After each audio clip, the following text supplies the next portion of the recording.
Eu gostaria que você abrisse no livro de João 11. Eu gostaria que você prestasse bastante atenção na palavra. Essa palavra ela é muito especial. Eu gostaria que você prestasse bastante atenção. Nós vamos fazer a leitura. Depois eu quero compartilhar com vocês, algumas lições que o Senhor quer que a gente aprenda através dessa palavra. Claro que ela nos traz milhares de lições aqui. Se fosse para pregar, a gente ia ficar aqui o resto da vida. Mas eu separei aqui algo que Deus quer que a igreja observe nessa noite. Amém? Amém. Diz assim, a ressurreição de Lázaro.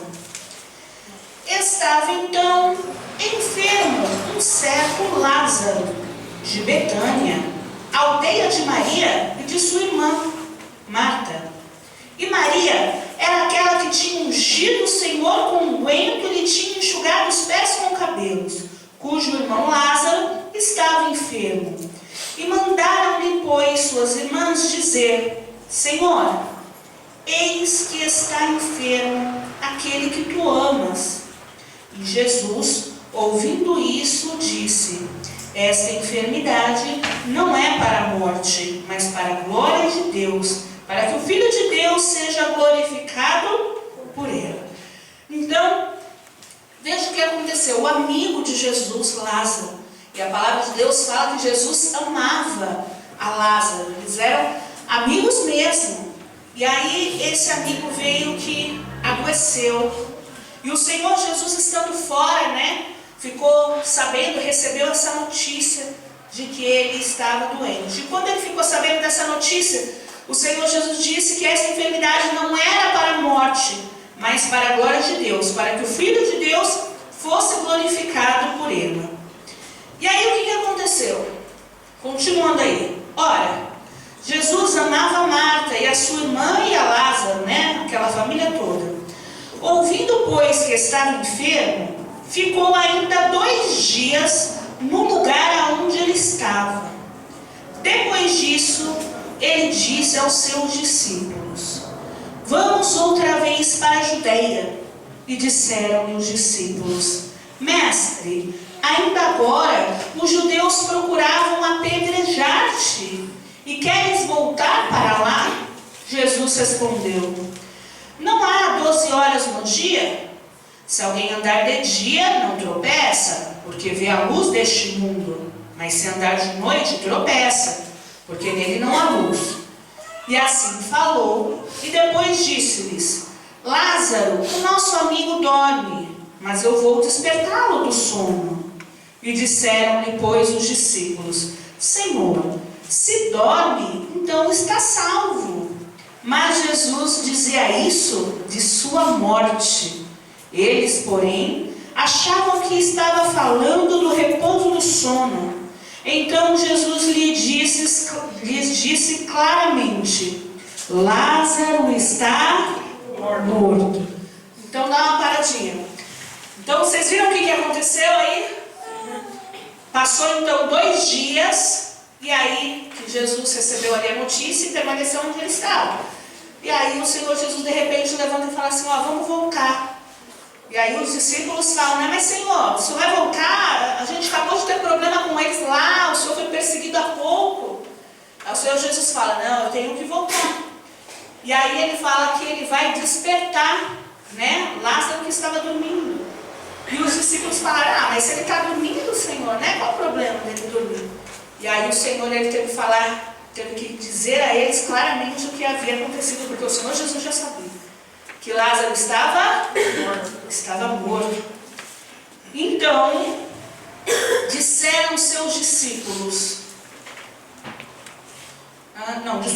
no 14, Então Jesus disse-lhes claramente: Lázaro está morto, e folgo, por amor de vós, de que eu lá não estive, para que acrediteis, mas vamos ter com ele.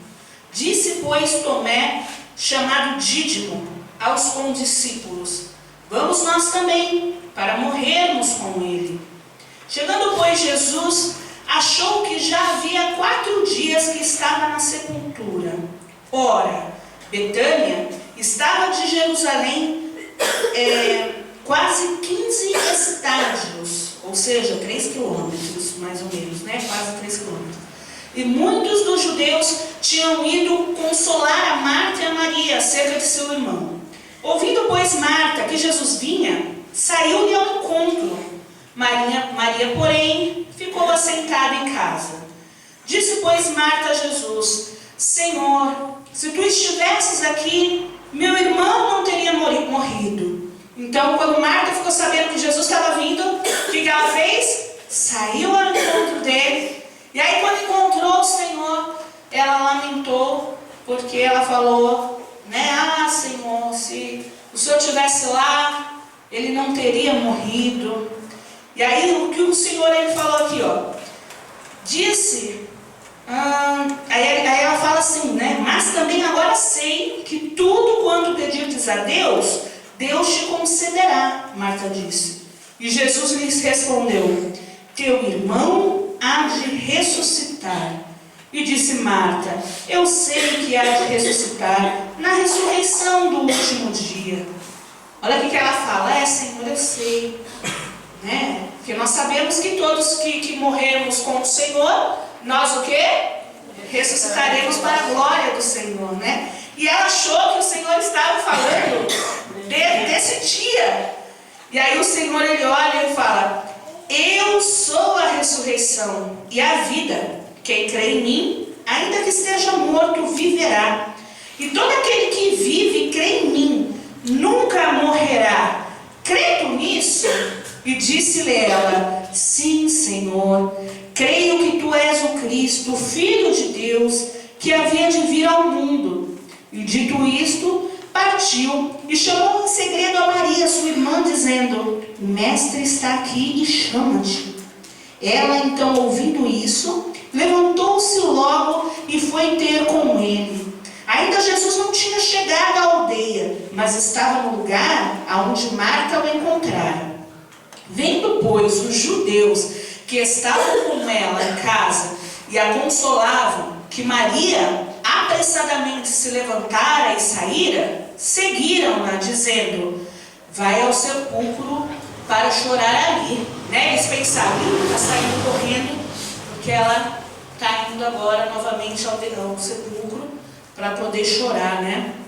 No 32. Tendo, pois, Maria chegado aonde Jesus estava, e vendo, lançou-se aos seus pés, dizendo-lhe: Senhor, se tu tivesses aqui, meu irmão não teria morrido.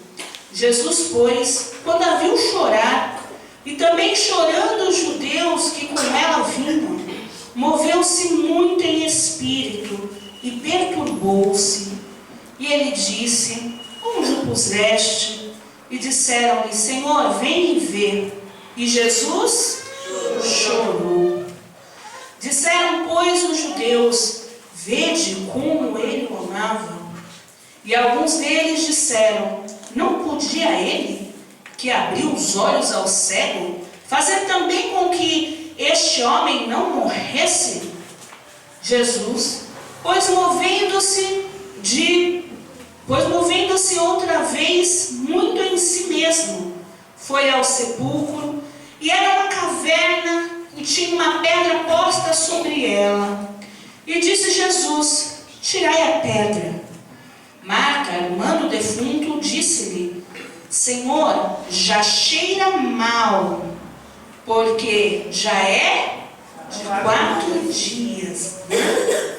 Mas disse-lhe Jesus: não te hei dito que, se creres, verás a glória de Deus? Tiraram, pois, a pedra. E Jesus, levantando os olhos para o céu, disse: Pai, graças te dou, porque me haveres ouvido. Eu bem sei que sempre me ouves, mas eu disse isso por causa da multidão que está ao redor, para que creiam que tu me enviaste. E tendo dito isso, chamou com grande voz: Lázaro, vem para fora. E o defunto saiu, tendo as mãos e pés ligados com faixas, e o seu rosto envolto num lenço. E disse-lhe Jesus: desligai-o e deixai-o ir. Muitos, pois, dentre os judeus que tinham vindo a Maria e que tinham visto o que Jesus fizeram, creram nele. É muito forte essa história, não é? Quando a gente começa a ouvir essa história, e é engraçado que quando eu tirei essa palavra, Deus assim, na hora eu olhei e falei, puxa, a ressurreição de Lázaro. E nós já pregamos essa palavra muitas vezes, né? Mas a palavra do Senhor, ela se renova a cada dia. Como eu falei no início, se a gente fosse falar tudo que essa palavra quer nos ensinar, a gente ia ficar dias e noites aqui, porque tem muita coisa para aprender, não é? Mas, como nós não temos, né, todo esse tempo, o Senhor chamou a atenção para 7 lições que nós devemos aprender com essa história hoje. 7 coisas que o Senhor quer que você preste atenção hoje. E eu gostaria que você se atentasse a esses ensinamentos. Amém, igreja? Amém. E a primeira coisa, quando eu li isso daqui, foi a primeira lição que a gente consegue pegar aqui nessa história com Jesus, é não deixar de acreditar, mesmo quando as coisas parecem sair do nosso controle. Isso foi a primeira coisa que me chamou a atenção. E por que me chamou a atenção? Porque quando as pessoas vieram falar, né, sobre a enfermidade de Lázaro, o que foi que Jesus disse para a pessoa? Quando ele recebeu a notícia? Lá no início, o que ele disse? Você se lembra? Ele disse o quê? Que essa enfermidade não era para a morte. Não era para a morte. Aí passa 2 dias, o que acontece? Morreu. E eu fiquei assim muito atenta com isso, porque eu falei assim, puxa, como são as coisas. Às vezes, nós, né, a gente crê em algo, determina algo, e às vezes parece que algo sai do nosso controle. Quando esse algo que você queria, que você determinou, que você achou que ia acontecer, não acontece, por exemplo, você fica frustrado. O sentimento que você tem é um sentimento de frustração. E aí, talvez você que tenha começado na maior fé, porque as coisas no início não foram dando como você gostaria que acontecesse, você vai perdendo a fé no meio do caminho. Sabe? Como aquela pessoa, por exemplo, que ela busca uma cura, e ela tem total convicção de que ela vai receber aquela cura. E aí, de repente, ela não recebe aquela cura daquele jeito, na hora que ela quer. E aí ela tem que passar por um processo, às vezes. E aí ela já passa por esse processo desanimada. Ela já passa por esse processo pensando, minha fé não funcionou. Eu acreditei que aquilo ia acontecer e não aconteceu. Porque o ser humano tem mania de achar que as coisas têm que ser do seu jeito. E nós aprendemos com essa palavra, a primeira coisa que a gente aprende é que o Senhor Jesus, apesar de ter dito que ele não ia morrer e morreu, ele não se sentiu frustrado com isso. Aos olhos humanos, aos olhos dos discípulos que ouviram ele falando que não ia morrer e morreu, aos olhos dos discípulos os discípulos poderiam achar que Jesus havia perdido o controle. Mas o Senhor Jesus, ele já sabia que não era para a morte de uma forma ou de outra. Ou não morrendo, ou morrendo e tendo que ressuscitar. Não importa como o milagre ia acontecer. O que importava era a bênção de Deus no final. O que importava ali, era que ia dar certo. Amém, pessoal? É muito forte quando a gente olha e eu leio isso, eu falo assim, poxa, peraí. O Senhor Jesus não se desanimou, ele não chega para os discípulos e fala, Lázaro morreu, puxa, achei que ele não ia morrer. Não.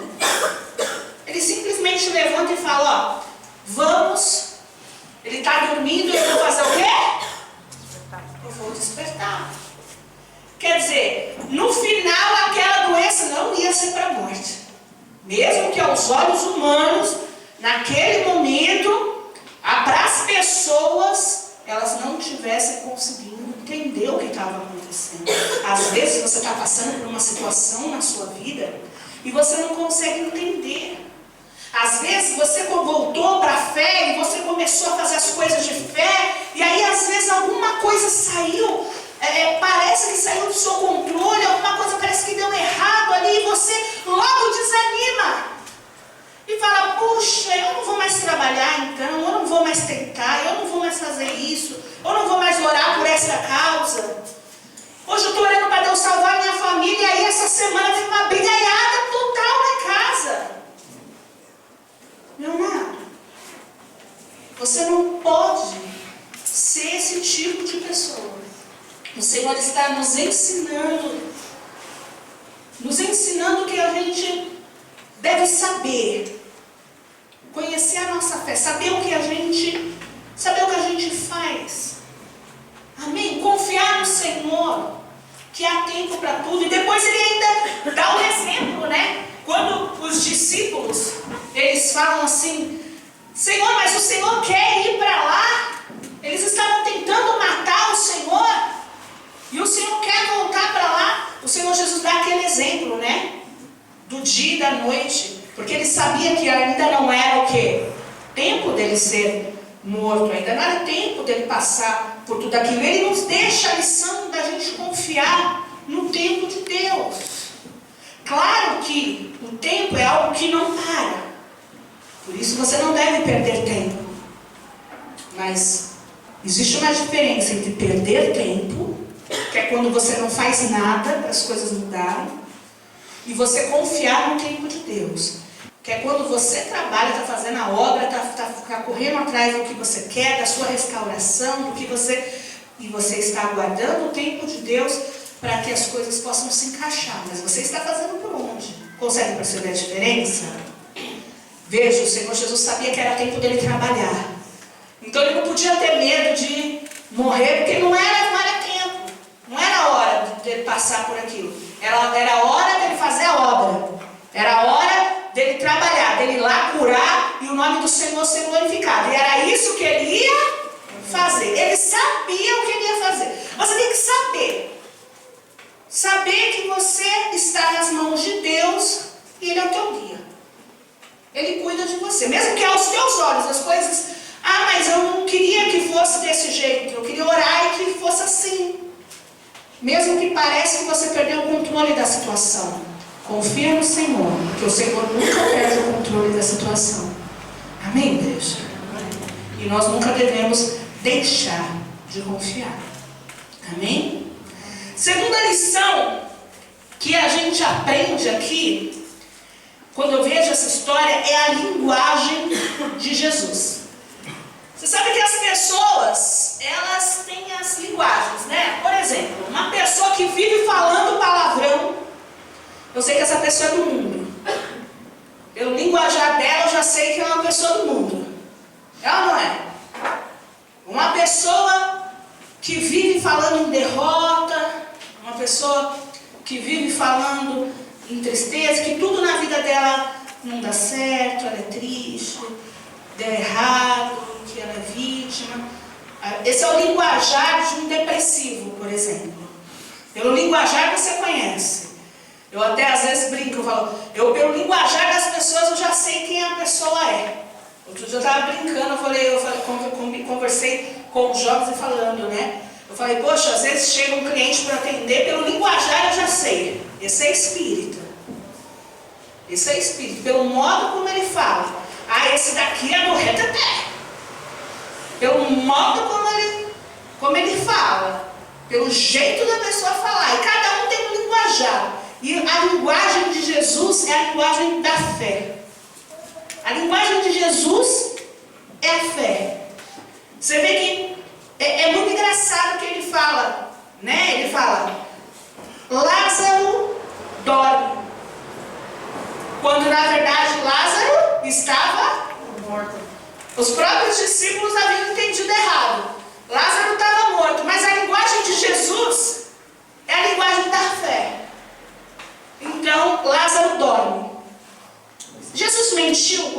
que Lázaro estava dormindo, igreja? Será que Jesus era mentiroso? Jesus não mentiu. A fé dele era a certeza, a convicção de que ele iria despertar. Então, se ele iria despertar, significava que ele não estava morto. Na fé de Jesus, você consegue entender? Essa era a linguagem dele. Então ele falava assim, mesmo que as pessoas não tivessem essa linguagem. Quando ele vai lá encontrar Marta, e ele fala para Marta: eu vou ressuscitar o seu irmão. E ela fala: eu sei, Senhor, todos nós ressuscitaremos no último dia. Porque a linguagem dela era a linguagem do que ela via. E o que ela via era: meu irmão está morto. Se existe uma chance dele ressuscitar, vai ser no último dia. Que bom, graças a Deus. Mas essa era o que ela ali aprendeu. Ela não entendeu a linguagem da fé de Jesus. Jesus estava dizendo: eu vou ressuscitar agora, eu vou fazer. E às vezes a gente não entende, sabe? A gente tem que aprender a ter esse tipo de linguagem. A nossa linguagem tem que ser a fé. Se a gente aprender a olhar pela fé, as coisas vão ficar mais fáceis, porque a gente enfrenta problemas. Quem tem problemas? Eu acho que todo mundo. Porque até a gente ir para a glória e ressuscitar no último dia, quem vai ressuscitar no último dia com Jesus? Glória a Deus. Amém, igreja? Mas até chegar esse dia, a gente tem problemas, porque a gente vive no mundo. A gente vive no mundo. Apesar do mundo não estar em nós e não deve, nós estamos no mundo e temos problemas, passamos por muitas lutas. Essa é uma realidade. Mas se você tiver o linguajar da fé, se a sua linguagem for fé, você vai passar por esses mesmos problemas que você já vai passar. Você pode escolher passar por um problema tendo um linguajar de um desesperado, tendo um linguajar de um depressivo, tendo um linguajar de alguém que já desistiu da vida, um desanimado, tendo um linguajar de um revoltado. Já vi muita gente revoltada: porque Deus permitiu isso? Quando, na maioria das vezes, a pessoa planta, né? E ela colhe, isso é fato. Mas às vezes as pessoas, elas erram no linguajar. Elas passam por aqueles problemas com o linguajar errado. Isso traz um peso, isso traz uma tristeza, isso faz com que você possa, inclusive, até pecar contra Deus. Então, o seu linguajar tem que ser da fé. Deu errado hoje, vai ter dia que não vai dar certo. Você não vai para casa se sentindo um fracassado, para não querer levantar no outro dia e tentar de novo. Não é isso. Você não pode desistir. Não. Você vai falar: bom, deu errado ontem, mas amanhã eu vou receber uma nova chance de fazer dar certo. Ontem eu fui fraco. Eu não poderia ter sido fraco, mas eu fui. Não era para ser fraco, mas eu fui. Errei, caí. Então eu vou, neste momento, me levantar e vou ter que mudar, vou fazer acontecer. Eu vou aprender com esse meu erro e eu não vou cair mais. Você consegue entender o seu linguajar, como é diferente? Aconteceu algo para tirar a sua paz, você vai falar: olha, Deus, Ele sabe de todas as coisas. Esse é o linguajar da fé, acreditar. Mas eu recebi uma notícia. Nós vamos então entregar para quem? Para Deus. Porque se você determinar no seu coração, se você olha para a doença e fala que ela é sua, a sua doença, você já está tomando posse. Você fala: está amarrado, isso é do diabo, eu sou livre. Mas o médico falou que eu não sou. Mas não importa o médico, o seu linguajar é o linguajar da fé. Então você vai falar até que aconteça. Porque quando o Senhor Jesus disse que Lázaro estava dormindo, aos olhos das pessoas normais, na verdade ele não estava. Que ele iria despertar, ele iria, mas ainda não havia despertado. Mas a fé é isso, ele ia despertar. Não importa que naquele momento não havia o quê? Despertado ainda. Você precisa entender isso. Amém, igreja? O seu linguajar precisa ser diferente, sabe? A gente vai precisar lidar com as situações difíceis da nossa vida com uma linguagem totalmente diferente. Com uma linguagem de amor, com uma linguagem de fé, com uma linguagem de coragem, de determinação. Ah, mas o meu filho, esse endemoniado. Você vai usar a linguagem da fé. E se abençoa. Ah, pastora, mas eu estou mentindo, porque ele não é abençoado coisa nenhuma, é um perturbado. Mas você entendeu que Jesus não estava mentindo quando ele disse que Lázaro estava vivo? Ele estava o quê? Profetizando. E ele nos ensina a ser profeta na nossa vida. Quem é o maior profeta da nossa vida? Somos nós. Então nós temos que aprender a lidar com as palavras de fé. E o nosso linguajar vai ter que ser esse. Se alguém vier do seu lado com um linguajar que não é fé, você não pode ser motivado por aquele linguajar de desânimo. Pelo contrário, você seja usado para animar. Seja você a luz que ilumina.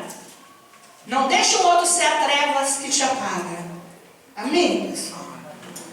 E aí a terceira lição que a gente consegue aprender aqui, muito interessante, é que nem sempre o que a gente acha que deve fazer é o que Deus quer que a gente faça.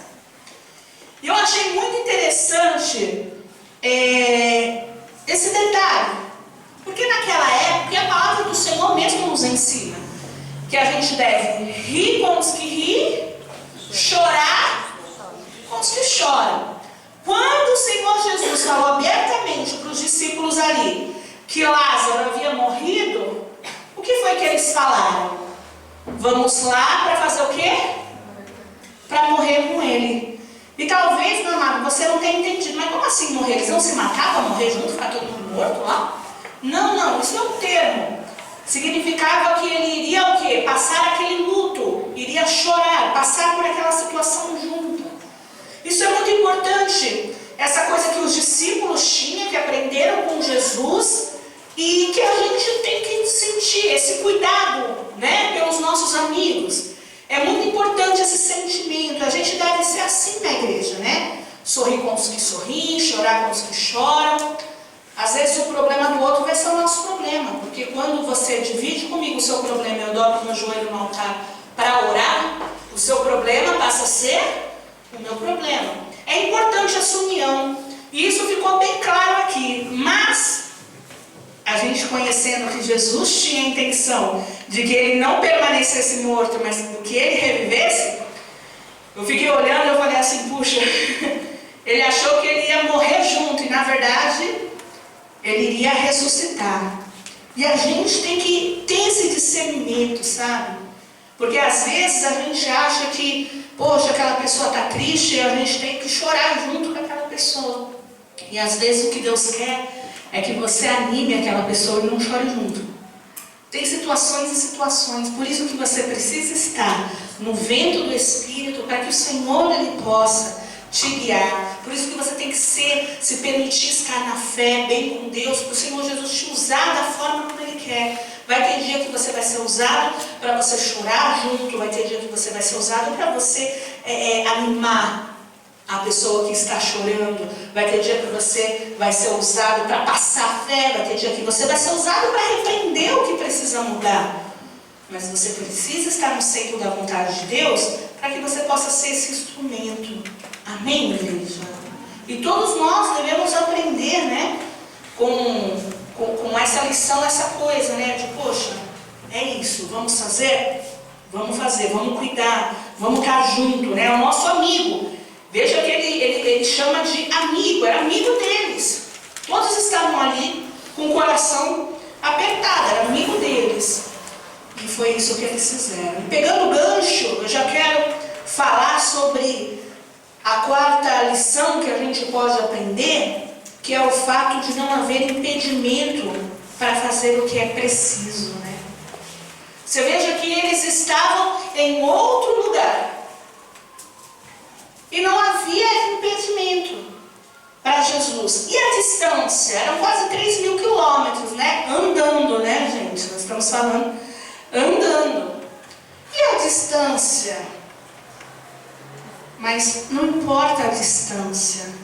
E a distância é tudo aquilo que a gente coloca no meio do caminho, sabe? Para ser um empecilho. A gente precisa tomar cuidado porque a gente não pode colocar empecilho para fazer o que é preciso. Amém, pessoal? A distância não pode impedi-los. O fato da perseguição, a perseguição pode impedi-los? Não pode impedi-los. Será que a perseguição pode impedir você de fazer a obra? Porque você está sendo talvez perseguido na sua família, porque você está sendo perseguido no seu trabalho, na escola, porque você tem outros problemas. Será que pode existir algo que te atrapalha de fazer a vontade de Deus? Não deve existir. E a gente precisa tomar cuidado porque a gente tem mania de colocar o mas aonde não é para colocar. Como assim, pastor? Quando o Senhor Jesus ele chega lá e ele fala assim, ó, abra, tira aí a pedra. Aí veio mas, Senhor, já fazem 4 dias. Olha o impedimento. Olha o impedimento. Já fazem o quê? 4 dias. Eu falo para você, não pode haver impedimento para a gente fazer a vontade de Deus, porque para Deus não há impedimento para fazer na nossa vida. Só que às vezes a gente põe. Às vezes o mas existe. Deus te chama para uma obra e você fala, mas eu não sei, mas eu não sou capaz, mas eu não estou pronto, mas dá trabalho, mas eu tenho outro compromisso. A gente tem mania de dizer mais, aonde não é para a gente colocar. Esse mais de impedimento, ele só nos atrapalha. Ele nos atrapalha, porque Deus quer te abençoar, mas você colocou mais, sabe o que é? E aí, nós temos que tirar o mais da nossa vida. Esse mais aí, que é impedimento, a gente precisa arrancar. Entender que para Deus não há impossível.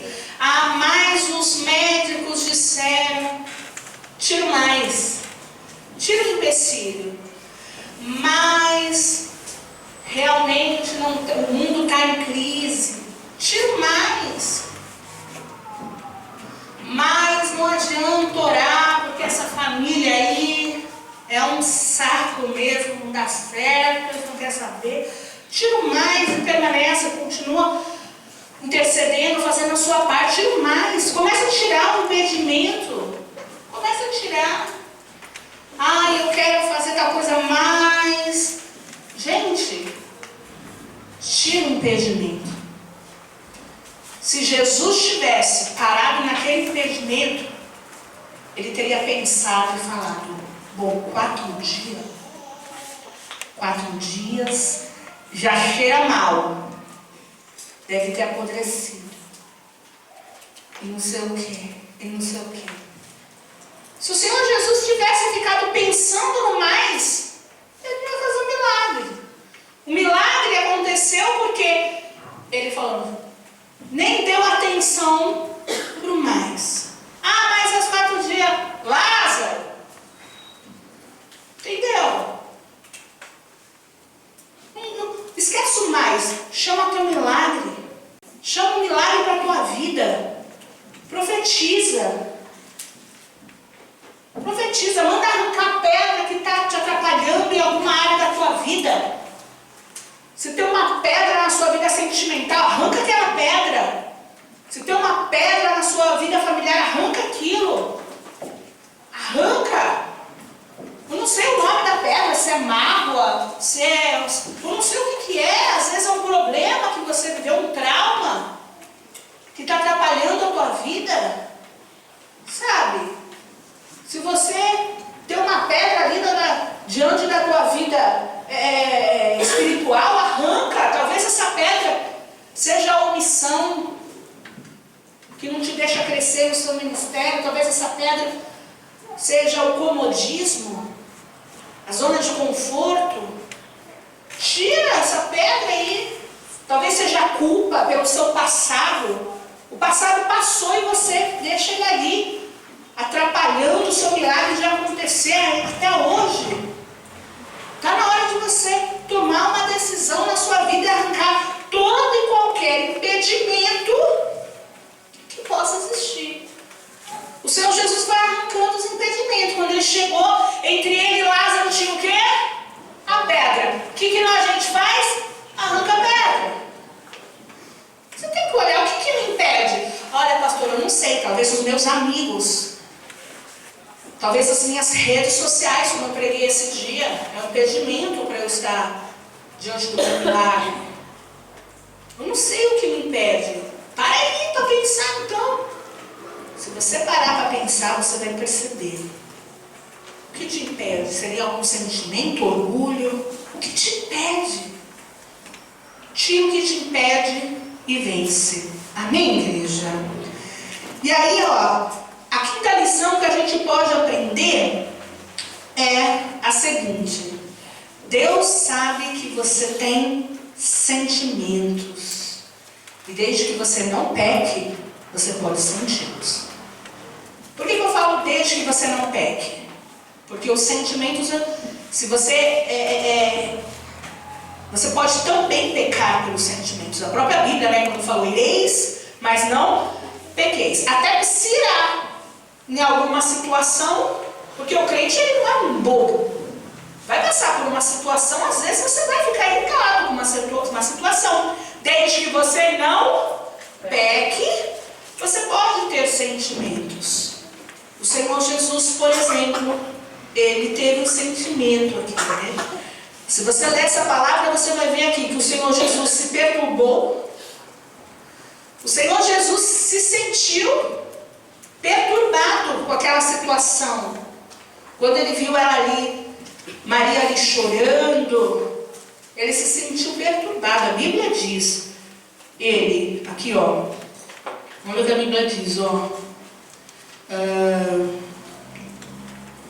E moveu-se muito em espírito, né? Em algumas Bíblias falam sobre a compaixão, sentiu muita compaixão e perturbou-se.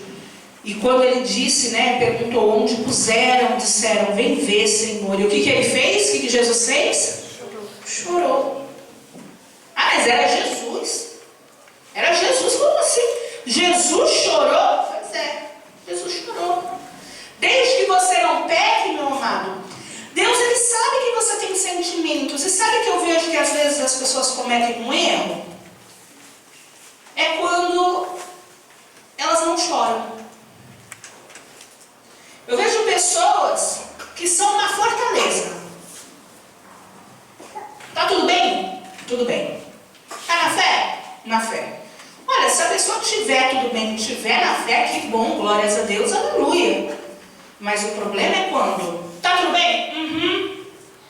E o coração tá ruim. Tá na fé? Tô. E o coração dilacerado. Meu amado, se você não buscar ajuda, como que você pode ser ajudado? Você talvez esteja passando por algo na sua vida e talvez você esteja triste. Se você está triste, você vai sair sorridente, saltitante? Não. Você vai o quê? Chorar. Qual é o problema? Os homens, né, às vezes têm mania de falar, não, homem não chora. Ah, meu amado. Se tiver que chorar, eu chorarei. Se tiver que gritar, eu gritarei. Eu estou aqui, ó, no pé do altar, na hora da oração. Se eu quiser chorar, eu choro mesmo. Entendeu? A gente tem sentimento e às vezes tem gente que retrai esse sentimento. E aí vem as notícias. Nossa, fulano era tão feliz e de repente fez uma besteira.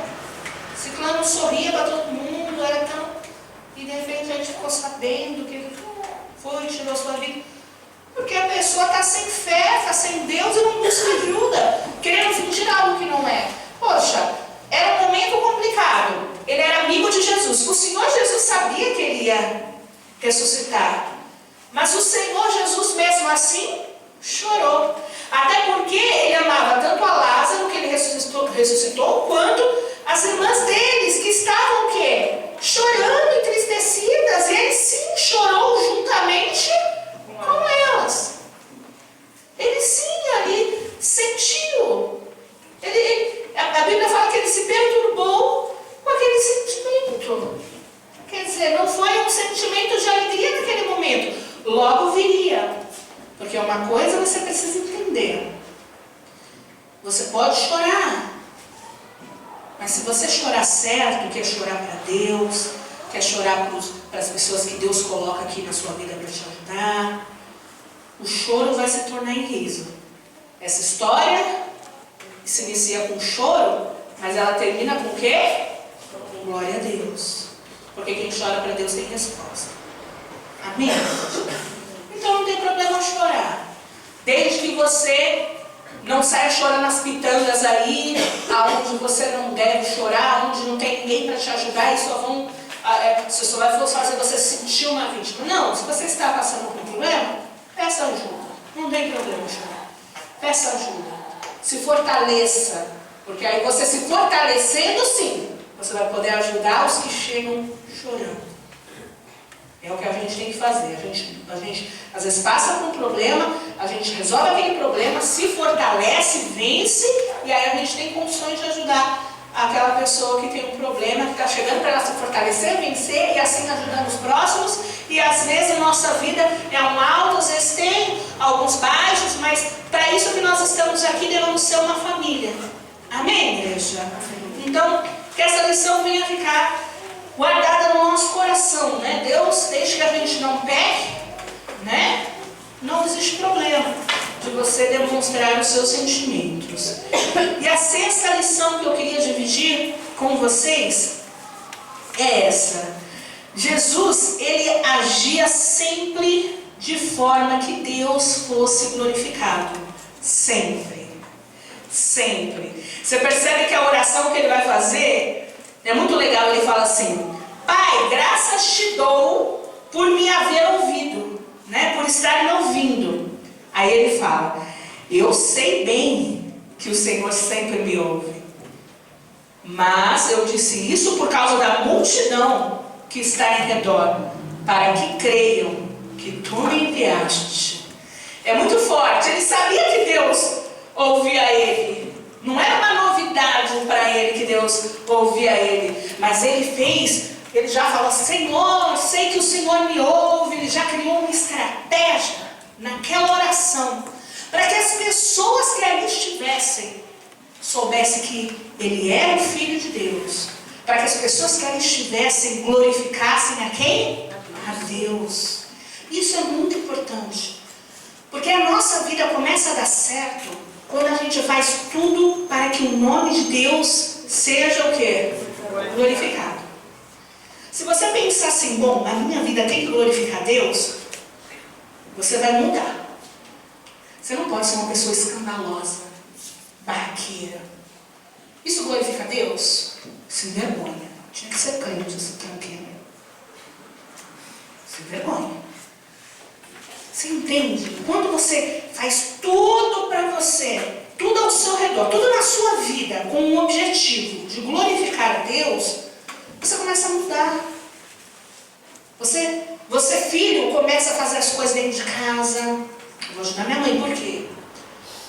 Ela vai olhar e vai falar: poxa, meu filho depois começou a ir na igreja, ó, não, tá diferente. E não falar: essa tranqueira aí só acorda, dorme e vai na igreja. Acorda, dorme e vai na igreja. Na igreja ele faz as coisas, na igreja ele limpa, ele vai. Não, a gente tem que estar preocupado em glorificar o nome do Senhor através da nossa vida, você entende? Se você tiver isso na sua cabeça, você não vai pecar. O pecado vai bater na sua porta e você vai lembrar: bom, se eu for fraco, o nome do Senhor vai ser o quê? Envergonhado. Se você tiver uma meta na sua vida de que o nome do Senhor não vai ser envergonhado, você não vai ser fraco. Você entende? O seu testemunho, as coisas que você faz lá fora, as suas atitudes, a forma como você lida no seu casamento, no seu trabalho, sabe, na sua casa, a forma como você lida lá no seu serviço. E, bom, eu vou dar o meu melhor. Eu vou dar o meu melhor. O cara bom no trabalho é aquele que dá o melhor para que o nome do Senhor seja glorificado. Esse é o cara de fé, esse é o convertido. O convertido é aquele que dá a vida. Porque o nome do Senhor precisa ser glorificado através do trabalho dele. Se o patrão tiver que virar para ele e falar, você é preguiçoso. Você é preguiçoso, você faz de qualquer jeito, você tem que ficar sendo arrastado. Você faz tudo errado, você não presta atenção. Tem algum tipo de problema. Está errado. Você consegue entender que está errado? Está errado. Porque o cara de fé, ele não vai envergonhar Jesus. O cara de fé, ele tem que ser o melhor. No serviço dele, ele tem que ser o melhor de todos. Mas não porque ele quer se aparecer, não. Porque o nome do Senhor já está aparecendo, nele. A partir do momento que as pessoas sabem que você é cristão, as pessoas já vão olhar suas atitudes. Então o nome do Senhor já está aparecendo em você, ou para ser glorificado, ou para ser envergonhado. Mas está. A forma como você lida na sua vida, na sua casa, nas suas redes sociais, como a gente tem falado bastante, ensinado, no casamento, em tudo, na sua escola. A forma como você lida na sua escola, você tem que entender. Eu falava para uma jovem, essa semana ainda, eu falava, os teus colegas da escola olham para você, e aí, o que eles falam? Os seus colegas da escola olham para você e eles sabem o quê? Nossa, essa menina é de fé. Você pode até ser perseguido porque você é de fé. Mas aquele jovem que finge que é feliz, na hora que ele for pensar em se matar, ele vai chegar em você para falar. Por que você é diferente? Você pode ser esse canal? Ou nem vão descobrir que você é de fé. Porque você é igual a todo mundo. E se descobrem e falam, mais uma crente. Mais uma aí, ó, crente que vive dando em cima dos meninos. Mais uma crente de decote. Mais uma crente de... Ah, meu amado. Senhor Jesus, fazer tudo assim, ó, para o Pai ser glorificado. Faça tudo na sua vida calculado. O Pai tem que ser glorificado através da sua vida. Se não está sendo, você precisa mudar a sua vida hoje. Pare e pense, o Pai está sendo glorificado com as atitudes que eu tomei essa semana, hoje, antes de eu chegar aqui. Eu glorifiquei a Deus, me envergonhei. Repensa, porque é uma lição que o Senhor está nos ensinando hoje, amém? E para finalizar com chave de ouro, a 7ª lição que essa palavra vem nos ensinar hoje é a seguinte: se até o morto escuta Jesus chamar, por que você não tem ouvido a voz do Senhor? Por que você não tem dado ouvidos para o seu chamado? Até o morto, quando ouve a voz do Senhor, Lázaro vem, Lázaro se levanta, eis-me aqui, e sai para fora. Sai da sepultura e ressuscita.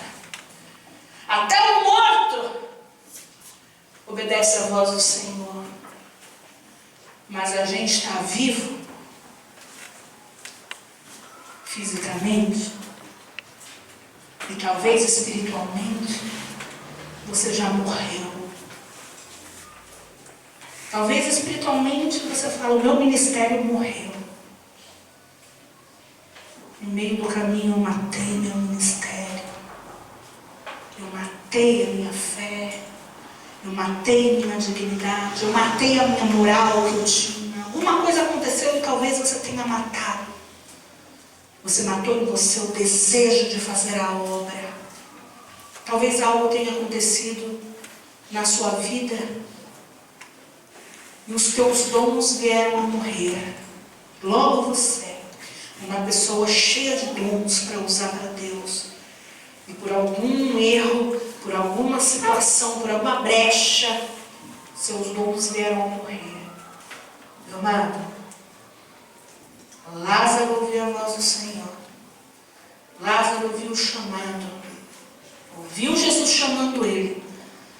Você é capaz de ouvir o Senhor Jesus te chamando nessa noite para uma vida nova, te chamando para ressuscitar seu ministério, a sua fé, para ressuscitar a tua vida espiritual, para ressuscitar a tua vida financeira, para ressuscitar a tua família, a tua vida sentimental, a saúde, para restaurar tudo aquilo que for preciso. O Senhor Jesus está aqui, Ele está falando. E Ele está falando, Ele está chamando você pelo nome. E Ele está falando, ó, vem. Ele te chama pelo nome. E Ele está aqui, Ele está te chamando. Será que você é capaz de ouvir o seu chamado? Será que você é capaz de dizer, eis-me aqui para Jesus, para essa mudança, para essa transformação? Para viver na sua vida tudo o que você aprendeu hoje, essas lições que Ele quis te passar. Ele está te chamando para essa nova vida e você está pronto para dizer, eis-me aqui, sair da tua cova, que talvez esteja confortável, acomodado aí. Ah, meu amado, você não foi chamado para viver numa cova espiritual. Você não foi chamado para viver esse fedor do pecado, aonde o teu pecado, Deus sente o cheiro do seu pecado de longe. Você não foi chamado para viver desse jeito. Você foi chamado para viver em plenitude com Ele. Você foi chamado para viver totalmente com Ele. E agora, Ele te chama. E você? Você está cansado? Você teve um dia cansativo? Você cuidou bem das suas coisas? Será que você tem tempo, disposição neste momento para sair dessa cova que você estava vivendo escondido e se manifestar aqui, ó, para Deus? Senhor, eis-me aqui. Sair, abandonar esse lugar asqueroso de morte que você tem vivido lá fora e ir para Deus, esse lugar que você tem vivido talvez internamente, para viver com Deus. Deus, Ele te chama. Nós estamos nesse propósito. Esse propósito já está quase chegando ao fim. E diante disso, você vai analisar a sua vida e falar, e eu? Eu vou sair dessa vivo? Eu vou sair dessa glorificando o nome do Senhor? A minha vida vai glorificar o nome do Senhor? Eu vou ser o milagre que Deus espera? Ou eu vou dizer não? Ou o Senhor vai ficar ali no altar me chamando, e eu vou continuar escondido na cova do meu coração, dos meus sentimentos, dos meus pensamentos, dos meus paradigmas, do meu acho que eu não acho, do meu querer, do meu jeito? Você tem que decidir. Amém, igreja? É momento de decisão. Eu vou.